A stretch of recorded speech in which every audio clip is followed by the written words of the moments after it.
ভাই যেটা বলেছে আমি এটার সাথে ছোট্ট করে একটু দ্বিমত করতে চাই এই কারণে, কারণ আমি মনে করি ডেথ সেন্টেন্স অন্তত রেপের জন্য থাকা উচিত। রেপের জন্য এই কারণে ডেথ সেন্টেন্স থাকা উচিত, কারণ হচ্ছে এটা এমন একটি অপরাধ, when you say no, no is a no। এটা যদি রেপের ক্ষেত্রে হয়, আমি সেই কারণে বলছি। এবং কিছু কিছু ক্ষেত্রে এমন কিছু পানিশমেন্ট থাকা উচিত যেটা দেখে আপনি সমাজে আপনি জিনিসটাকে প্রতিহত করবেন। সো প্রতিহত করার জন্য এই যে উনি বলেছেন যে অনেকে ৩০০-র উপরে মামলা গেছে, I am not aware of that, আমি সরি সেজন্য। কিন্তু এটা এরকম করে হওয়ার কথা না, কারণ যখন কিনা আমরা কোনো মামলা করি বা আমরা যখন কিনা একটি মামলা নিয়ে যাই, সেটা অবশ্যই সেটা সাক্ষী প্রমাণের উপর নির্ভরশীল। সেই সাক্ষী প্রমাণ না হলে তো আপনি রেপেরও তো কিছু মানে কিছু সাক্ষী তো দিতে হয়। সাক্ষী ছাড়া খালি রেপের কেস আমি একজনের হচ্ছে যে আমার আপনি বাদী, আপনার মা এবং আপনার বোন যাই বলবে না, এটা এভাবে হয় না। এটা না ভাই, এটা এভাবে হয় না। এটা এভাবে ভাই, আসলে এটা এভাবে হয় না। আমরা কন্টেম্পোরারি বিষয় আলোচনা করি যে এখন শেষ করতে যাচ্ছি, সেটা হচ্ছে কি এই আমার মনে হয় ডেথ সেন্টেন্সটা ইটস নেসেসারি। এটা নেসেসারি এই কারণে, কারণ আপনি কোনো মতে ঠেকাতে পারছেন না। আপনাকে বরঞ্চ যেটা করতে হবে সেটা হচ্ছে গিয়ে আপনি যখনই দেখবেন যে আসলেই রেপিস্ট আছে বা রেপ হয়েছে, যে 8 বছরের যে বাচ্চাটা, এটা তো আপনার এখন আর প্রমাণের তো কোনো দরকার নেই। আপনি তো সব প্রমাণ আপনার কাছে আছে, এই লোককে আপনি ফাঁসি দিয়ে দেন না কেন? এরকম যদি আপনি কয়েকটা 10টা ফাঁসি দিয়ে দেন, আমি আপনার মাধ্যমে পুরো টিভিতে পুরো বাংলাদেশকে এটা জানাচ্ছি, আপনি দেখেন রেপ কমবে অবশ্যই। না এরকম করে ফাঁসি আসেনি, এরকম করে তো ফাঁসি আসেনি।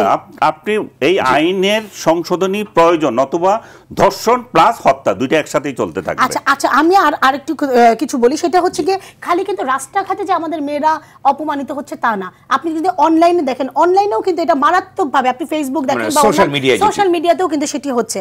আবার এই যে যারা কিনা এখন মানে ধর্মীয় লেবাসে যারা এই কথাগুলো নারীদেরকে আটকে রাখতে যাচ্ছে, ওনারা কিন্তু নারীদেরকে যে প্রকৃতভাবে যে ইসলাম যে সম্মানটা দিয়েছে, ওনারা কি সেটা জানেন না? ওনারা কি জানেন না যে আমাদের নবীজিকে জিজ্ঞাসা করা হয়েছিল, উনি বলেছেন 3 বার হচ্ছে মায়ের পায়ের নিচে বেহেস, তারপরে তুমি বাবার কাছে যাবে, তাই না? সো নারীকে কিন্তু ধর্মের জায়গাতে অনেক উপরে রাখা হয়েছে, কিন্তু এখন ওনারা এই সকল কিছুকে নারীকে খুব একটা ছোট জায়গায়, নিম্ন জায়গায় নিয়ে আসা হয়েছে। আমি যে কথাটি বলে শেষ করব সেটি হচ্ছে গিয়ে আমরা জুলাই আগস্টে দেখেছি আমাদের প্রচুর মেয়েরা সামনে ছিল, এবং আপনি যদি খেয়াল করে থাকেন আমাদের যে মিছিলগুলো নেতৃত্বে সামনের দিকে পুলিশকে ঠেকানোর জন্য, ছাত্রলীগকে ঠেকানোর জন্য মেয়েরা কিন্তু সামনে থাকতো, তারপরে কিন্তু ছেলেরা থাকতো। আমরা দেখলাম আমাদের এই ইন্টারিম গভর্নমেন্টে এতগুলো যে ছেলে উপদেষ্টা গেল, একটাকে আমরা মেয়ে উপদেষ্টা দেখেছি।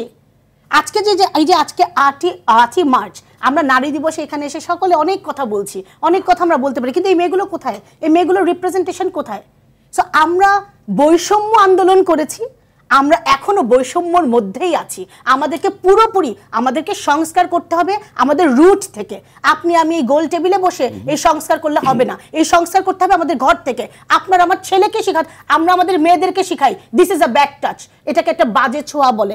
এটা আমার ছেলে, আপনি আপনার মেয়েকে না শিখিয়ে আপনি আপনার ছেলেকে শিখান don't touch a lady, don't touch a girl. আপনাকে ঘর থেকে শুরু করতে হবে।